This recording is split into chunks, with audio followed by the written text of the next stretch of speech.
Welcome back to another NCLEX question of the day. This time, we are covering a high-risk gastrointestinal emergency, severe acute pancreatitis, also known as SAP. This condition can lead to life-threatening complications such as hypovolemic shock, pancreatic necrosis, and systemic infection.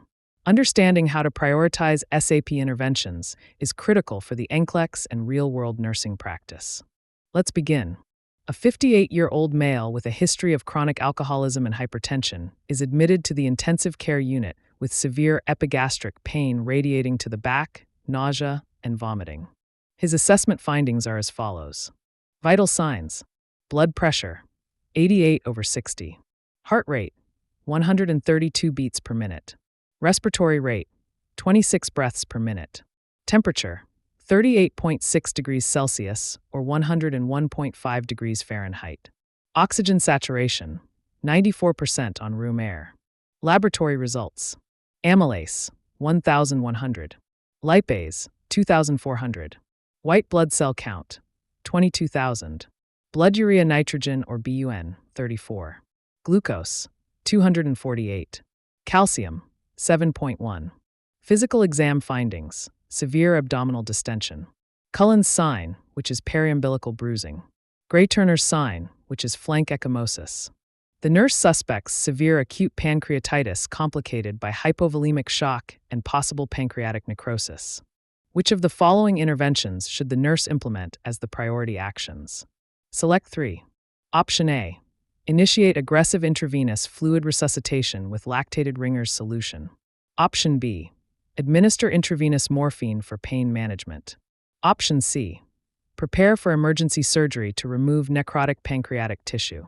Option D. Start enteral nutrition via a nasojejunal tube. Option E.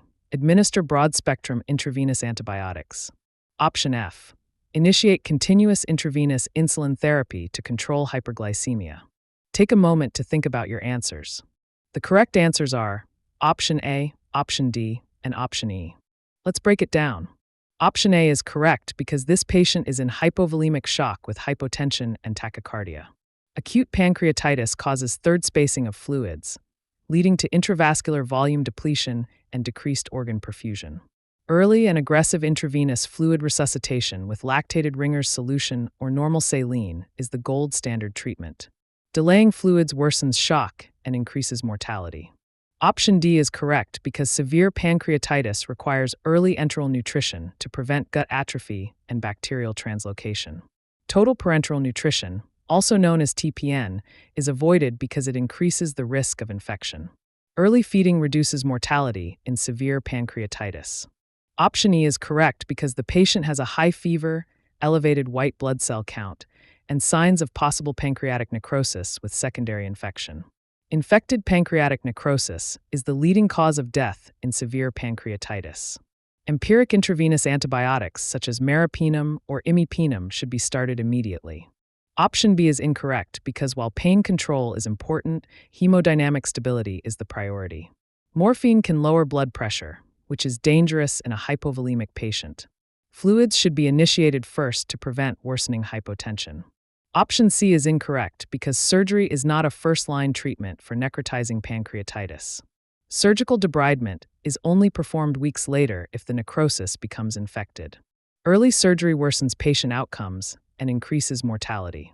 Option F is incorrect because hyperglycemia is common in pancreatitis due to stress and decreased insulin production, but it is not the immediate priority. A glucose level of 248 is elevated, but does not require a continuous insulin drip. Intravenous fluids will help lower blood glucose naturally. Insulin therapy would be prioritized if the patient had diabetic ketoacidosis, DKA, or hyperosmolar hyperglycemic state, HHS. Key takeaways: intravenous fluids with lactated Ringer's solution are the first-line treatment for pancreatitis with shock.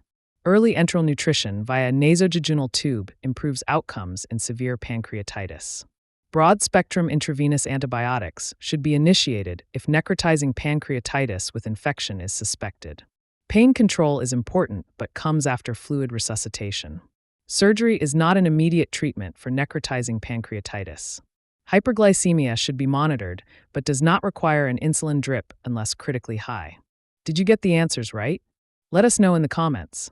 If you want expert guidance on test-taking strategies, book our crash course for step-by-step breakdowns of high-yield NCLEX topics, test-taking techniques, and priority interventions. Reserve your spot now at nclexsage.com. Share this with a fellow nursing student and subscribe for more content. Thank you for watching, and see you in the next video.